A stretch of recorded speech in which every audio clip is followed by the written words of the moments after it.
Who doesn't love a fresh start? That's one of the benefits of a new year. We get to start again with a clean slate, or at least it feels like a clean start. So while it's true, how often do we start over with the same thoughts and beliefs that we have been carrying around with us for years and years? This year, we are being called to start in a whole new way. This may actually sound a bit blunt, my friend, but it's time for us to wake up. We all have been asleep in our lives in one way or another, asleep to areas where we are settling for okay versus what our heart truly desires. Living situations where we have turned a blind eye to what's really going on and have become complacent about change. And in some places, we have actually buried our heads in the sand, saying, there's nothing I can do about the situation. So this year, let's call BS on our status quo. Let's commit to waking up and seeing all these thoughts, ideas, actions, habits, people, conditioning, beliefs, and routines that are holding us back from living our most expressed, radiant, joyful, peaceful, prosperous, and turned on life.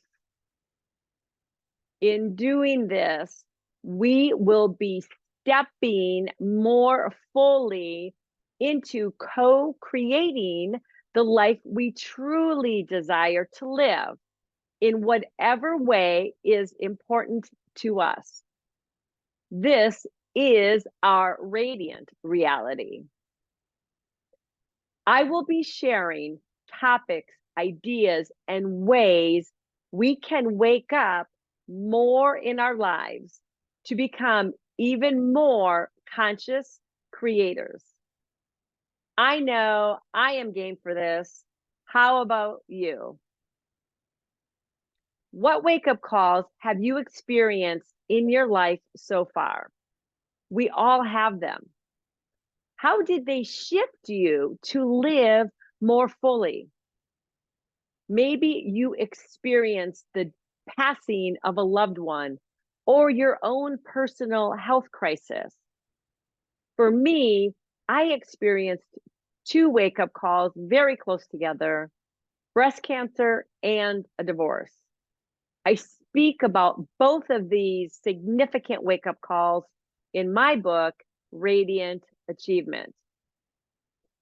Now, when these two events happened, not only was I shocked, but my whole world turned upside down. Everything I believed and held dear to me was either severely shaken or, in many cases, taken away. I could no longer see life as the way it was. There was a whole new lens that I was looking through. That lens was of a breast cancer patient and a single woman. Wake-up calls snap us to another level of awareness and consciousness. We can't help but be shifted in what we're seeing. Now, this can happen automatically when these significant crises happen. We can also consciously wake ourselves up. And that's what we are being called to do this year. How we do that is by intending to see life from new perspectives. We begin by saying and asking, is this true to everything in our life? So as we start this new year, let us set the intention to wake up in new ways. Let's wake up first to the fact that we are people who have been conditioned all the way up to this point in our life.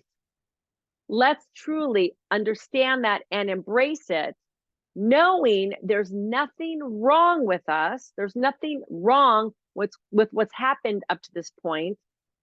But in order for us to wake up, we need to accept that this is where we are without judgment, fear, or shame. Let's also wake up to the fact that we are the conscious creators, or can be the conscious creators, by shifting our thoughts and our beliefs and our actions. We can wake up to that fact that we can do that. And last, let us wake up to the fact that as conscious creators, we can choose new thoughts and beliefs. Not only can we see them, but we can choose something different. So I am saying cheers to an amazing year ahead, one that is filled with many wake-up calls on our path to expanded joy, love, peace, fulfillment, prosperity, authenticity, and success. Not just today, but every day.